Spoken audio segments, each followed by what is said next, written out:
I was born in El Paso, Texas, but I lived the first 6 years of my life in Juarez, in Mexico.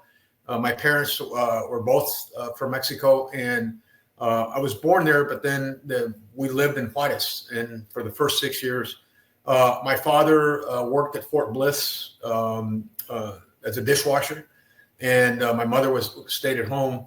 And so at around that age, around 6, they moved to El Paso, where my dad continued to work as a dishwasher. I went to first grade. I flunked first grade. I didn't speak a word of English. And what my parents did, what all parents do, and this is such a common story, they sent me to Head Start, which is a great program. And I remember being in Head Start for an entire summer. And then, of course, I got my language was fluent enough. And then I finished out and then went to high school. But during the time that I was raised, I worked at my dad's restaurant. I had a little restaurant for 30 years where he raised all 9 of us, actually.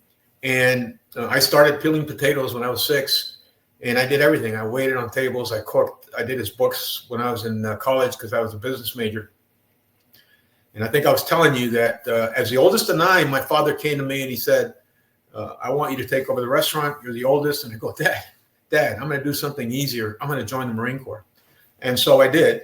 I went to college. He said, look, I'll pay for your college. I said, Dad, you can't afford it.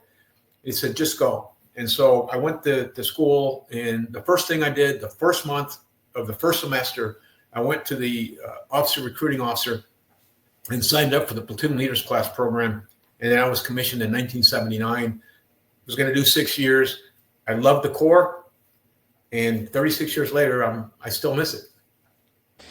We all do. And I'm curious, General, so what drove you to join the Marine Corps? You mentioned your dad had worked on one of the bases, but was there like an influence? Were your friends joining or some of your classmates? Like, what was going on during that time? Because we're talking post-Vietnam era, right? Getting ready for the Reagan-Bush era. So, like, that was almost quote-unquote peacetime, if you will. But I'm just curious why you decided to join, especially the Marine Corps, right? Which was one of the easier tasks, like you said. Well, I missed the draft by a year, but I always wanted to serve, and the reason being is because my father was very proud of being Mexican and being Mexico. And he, as a matter of fact, he never got his citizenship. I mean, he was here legally, but he never got his citizenship, and he was just very, very proud of that.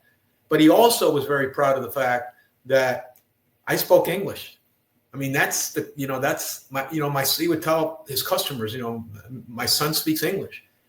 He spoke it too, but not very well. He said, but he was very proud of the fact that this country had given us these opportunities, had given him this opportunity, and given him the opportunity to make a better life for my mom and for the nine of us.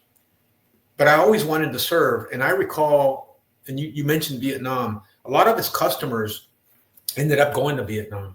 A lot of the sons of his customers ended up going to Vietnam. And I remember watching them come home.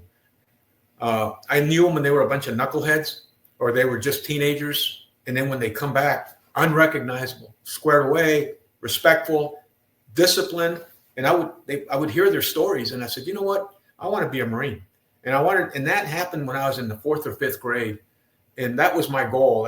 I put it in my mind, and I was going to enlist. And of course, my father talked me into going to college, which was great. But I still ended up in the Marine Corps.